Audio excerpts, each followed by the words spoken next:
Allô, allô! J'espère que ça va bien. Donc, bonjour ici tout le monde sur YouTube. Donc, j'espère que vous allez bien. Donc, aujourd'hui, j'ai un autre live pour vous, super intéressant. Donc, si ce n'est pas déjà fait, je vais te demander de t'abonner à ma chaîne et surtout de liker et partager peut-être ma publication et aussi d'activer la petite clochette pour ne rien manquer. Aujourd'hui, le sujet, c'est en lien avec les Kegels. Donc, est-ce que les Kegels, c'est la chose la plus importante? Est-ce que c'est la solution à tes fuites urinaires ou à tes problématiques pelviennes? Donc, sans plus tarder, je vais vous partager mon écran parce que j'ai fait un petit... donc, j'ai fait un petit slide deck et aujourd'hui, on va parler des Kegels parce que j'entends encore ça parler, là, on est en 2025, là, c'est peut-être le temps de remettre les points CI, les barres CT par rapport aux Kegels. Donc, et si les Kegels n'étaient pas la solution, je me présente, je m'appelle Nora Benassène, je suis kinésiologue, ostéopathe et naturothérapeute, je me spécialise en santé globale de la femme et en santé pelvienne. Donc, j'ai une spécialisation en périnatalité, en toutes les problématiques qui sont en lien avec le plancher pelvien. Je suis prof de yoga, de pilates et d'exercice hypopressif. Et aujourd'hui, là, c'est vraiment mon dada, le plancher pelvien. Donc, plusieurs femmes me disent souvent « Hey, je fais mes Kegels, puis j'ai encore toujours des fuites. » La question à se poser, là, pourquoi continuer à faire la même chose qui ne donne pas les résultats que tu veux? Hein? Souvent, les gens vont s'éreinter à faire des Kegels en pensant qu'ils font la bonne chose, mais si ça aggravait ton problème à la place, hein? Et surtout si le problème venait d'ailleurs. Donc, pourquoi les Kegels ne fonctionnent pas? Donc, avant de débuter, c'est quoi un Kegel? Un Kegel, c'est une contraction pelvienne. Donc, théoriquement, dans un Kegel, on doit être capable de venir contracter le muscle, le soulever et également être capable de le relâcher. Encore là, la problématique avec les Kegels, c'est que le monde, ils font juste des contractions. Il y en a qui oublient le soulèvement et souvent, les gens oublient de relaxer leur plancher pelvien par la suite. Donc, un Kegel, c'est simplement une contraction pelvienne.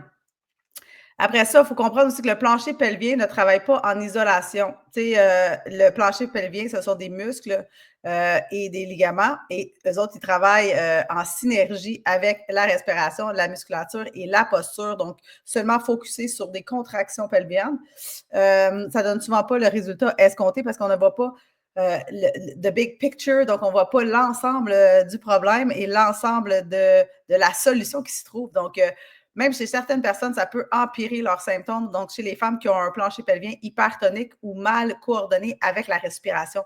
Donc, déjà, si tu fais des Kegels puis que tu ne prends pas en lien la respiration, bien, ça se peut que ton plancher pelvien devienne mal coordonné. Hein? Donc, les deux travaillent en synergie et surtout, la plupart des femmes ils font des contractions sans tenir compte de leur respiration. Donc là, ça peut causer encore un problématique supplémentaire. Qui l'aurait cru? Puis souvent, si on a de la tension, les femmes qui ont beaucoup de tension dans la mâchoire, dans le cou, de la tension dans les épaules, qui grippent les abdominaux, eux autres ont tendance aussi d'avoir un plancher pelvien qui va être hypertonique, donc un plancher pelvien qui est vraiment hyper fort. Et si tu as tendance à squeezer les fesses, donc de pousser ton bassin vers l'avant, d'avoir toujours les fessiers contractés, tu as forcément un plancher pelvien hypertonique. Donc, qu'est-ce que le plancher pelvien? Donc, le plancher pelvien, c'est un ensemble de muscles et de ligaments qui se trouve ici à la base de notre bassin. Ça forme un hamac. Donc, un hamac, donc il y a quand même du lousse dedans. Puis ça soutient les organes pelviens, donc la vessie, l'utérus, le rectum. Puis ça contrôle la continence urinaire et fécale. Ça participe à la stabilité du tronc. Stabilité du tronc. Et ça joue aussi un rôle important dans la respiration, la posture et la sexualité. Bien souvent, c'est négligé, mais il travaille en synergie avec les abdominaux profonds, le diaphragme et les muscles du dos. On va en parler un petit peu plus loin. J'ai une belle petite photo pour vous expliquer c'est quoi le core aussi. Puis un plancher pelvien en santé, il n'est ni trop faible et ni trop tendu. Il est fonctionnel et coordonné. Donc, on veut avoir de la tension comme un muscle. Hein? On veut être capable de contracter, mais surtout, on veut être capable de relâcher. Donc, trop contracté, c'est pas mieux, trop relâché non plus. Donc, on veut un mélange des deux, encore là. Donc, la respiration, c'est la fondation oubliée. Le lien entre le diaphragme, la cage thoracique et le plancher pelvien. Donc, ici en haut, on peut voir qu'on a le diaphragme, le muscle de la respiration. Il se trouve à la base de notre cage thoracique. Quand on prend une inspiration, donc les côtes vont venir s'ouvrir doucement, le plancher pelvien, le diaphragme va descendre pour laisser la place aux poumons de remplir d'air. et par le fait même, va venir presser sur les organes qui, eux autres, vont venir presser sur le plancher pelvien qui, lui, va absorber cette pression. Et lors de l'expiration, le plancher pelvien va remonter, les organes vont remonter et le dôme de notre diaphragme va remonter aussi, qui nous permettent de sortir l'air des poumons.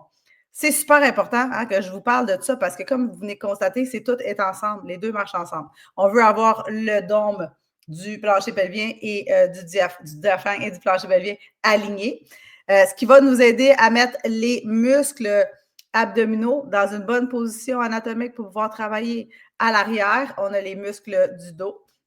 On a les muscles aussi des abdominaux qui vont venir s'attacher à l'arrière. Donc, ça, c'est hyper important.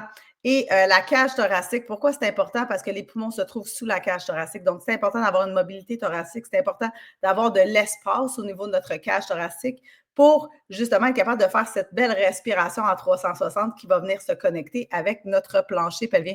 Donc, ça, là, c'est ce qui fait notre corps, donc vraiment notre sangle abdominale, c'est le plancher pelvien, le diaphragme, les abdominaux et les muscles du dos. Donc, c'est ça, le corps, dans le fond, c'est ça, notre sangle abdominale. C'est pas juste les abdominaux qu'on voit. Donc, le grand droit de l'abdomen, c'est pas juste ça, c'est vraiment plus que ça. OK? Donc, la posture et l'alignement, ça joue un rôle crucial parce que si le bassin est mal positionné, s'il est antériorisé ou postériorisé, ça va empêcher le bon fonctionnement du plancher pelvien. Puis après ça, ça va empêcher aussi d'avoir le bon empilement, donc cage thoracique sur bassin. On veut les deux, un par-dessus l'autre. Puis ça va avoir un impact aussi sur justement la connexion au niveau de notre plancher pelvien et le recrutement au niveau de nos abdominaux. Puis toutes les habitudes que tu fais dans ta journée. Donc, comment tu t'assois. Donc, si on croise les jambes aussi, si on est toujours plus penché d'un côté que l'autre côté, souvent, il y a des gens qui s'affaissent aussi. L'antéprojection de la tête va avoir un impact sur ta cage thoracique qui, elle, va avoir un impact par le fait même sur ton plancher pelvien.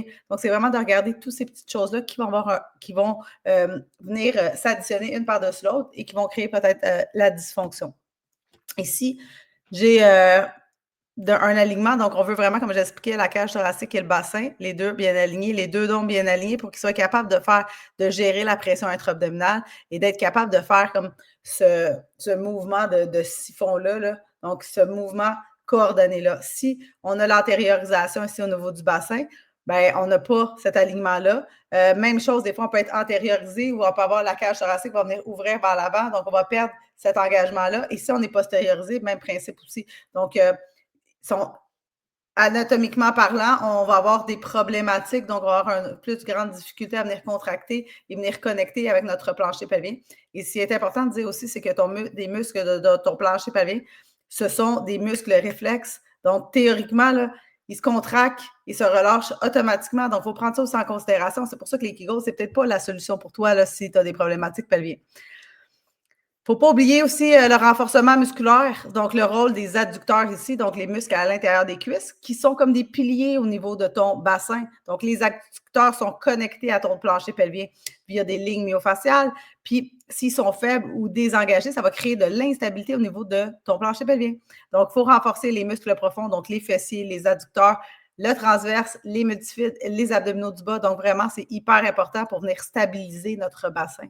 Donc, si on a un bassin qui est stable, comme les muscles du plancher pelvien se trouvent à la base du bassin, bien, eux autres aussi vont être en position de mieux travailler également. Puis après ça, il faut travailler aussi tout le corps dans son ensemble. Donc, souvent, on peut monter aussi les chaînes myofasciales, donc venir travailler l'arrière des épaules pour avoir un bel alignement, venir travailler la mobilité thoracique et surtout coordonner aussi tous les muscles du corps, donc de la ceinture abdominale. Donc, c'est pour ça que je dis que c'est pas une chose en particulier, c'est plein de choses et surtout, c'est d'intégrer toutes ces petites choses-là dans notre plan d'entraînement. Donc, d'avoir aussi en tête que c'est important, oui, de travailler ces muscles, mais tant qu'à travailler des muscles, on va travailler des muscles cruciaux pour notre santé pelvienne. Parce que comme n'importe quel muscle, en vieillissant, si on ne les utilise pas, ils vont s'atrophier. Et s'ils s'atrophient, qu'est-ce qui arrive? Ça va créer de la douleur, de l'instabilité et peut-être justement des fuites urinaires, qui sait. Et on n'en veut pas, donc on est plus dans la prévention aussi. Les exercices hypopressifs, donc celles qui me connaissent savent que j'enseigne les exercices hypopressifs. Ce sont des exercices posturaux-respiratoires qui viennent aider, oui, à l'alignement postural, mais également au recrutement des muscles de ton plancher pelvien. et c'est ton allié pour remonter la pression. Donc, souvent, là, les personnes qui ont des problèmes au niveau de leur plancher pelvien, on retrouve souvent un problème de gestion de pression intra-abdominale. Donc, si la respiration n'est pas bien coordonnée ou qui est mal dirigée, bien souvent, les gens vont pousser dans leur plancher pelvien, donc vont diriger la pression vers le bas. C'est ce qui va venir causer trop de pression, puis ton plancher pelvien n'est plus capable d'absorber cette pression-là. Des fois aussi, ça peut être des chocs à répétition. Donc, si le diaphragme, il ne fait pas son mouvement de up and down, puis que là, toi, tu sautes, bien, ça se peut que ton plancher pelvien ne soit pas capable à long terme d'avoir cette force, cette force d'endurance-là pour maintenir le liquide à l'intérieur. Donc, c'est important de travailler sur la gestion de la pression intra-abdominale et avec les exercices hypopressifs. Donc, ça le dit, hein, sans pression sur le plancher pelvien.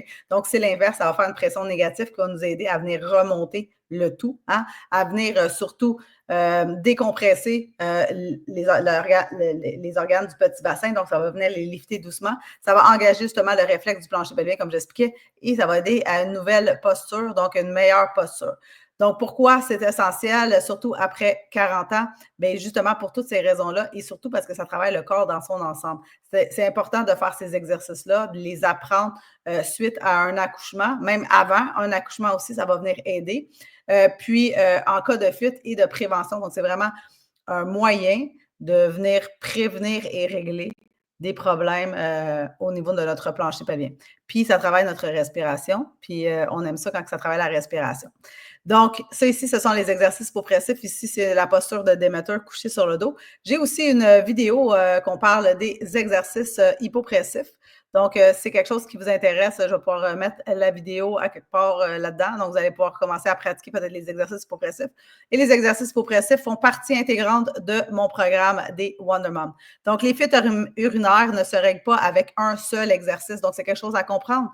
C'est pas, je te donne un exercice, c'est fini, c'est réglé. C'est une approche globale et progressive, surtout qui respecte le corps féminin. Donc, c'est important, comme j'expliquais, la respiration, la mobilité, les exercices de renforcement. Important à bien respirer, l'alignement, toutes ces choses-là vont avoir un impact sur ton plancher pelvien. Puis, si tu veux avoir une approche qui va travailler tout ton corps en entier dans sa globalité, bien, je t'invite à découvrir mon programme qui est le programme des Wonder Moms et de prendre une rencontre avec moi pour qu'on puisse discuter ensemble de c'est quoi mon programme et comment ça va venir t'aider dans ton quotidien. Donc, dans mon programme d'exercices des Wonder Moms, bien, on fait tout ça. On regarde la respiration, on adresse la posture, on adresse les exercices hypopressifs. Donc, toutes ces choses-là se retrouvent dans mon programme des Wonder Woman. C'est vraiment un programme transformationnel. Puis, comme je dis aux gens, c'est un programme que peut-être que moi, j'aurais aimé faire et apprendre tout ça au lieu de l'apprendre un peu partout. Donc, j'ai mis toutes mes connaissances à l'intérieur de ce programme-là. Donc, comme je dis aux gens, c'est plus qu'un programme d'exercice. Hein? C'est vraiment un programme pour venir transformer le corps de la femme. Donc, c'est tout ce que j'ai pour vous aujourd'hui. J'espère que vous avez aimé le petit live d'aujourd'hui. Si vous avez des questions, des commentaires, n'oubliez pas de les écrire sous la vidéo. Puis, on va se revoir une prochaine fois dans un autre live. Donc, sur ce, je vais vous souhaiter une excellente fin de journée et on se reparle bientôt. Ciao, ciao!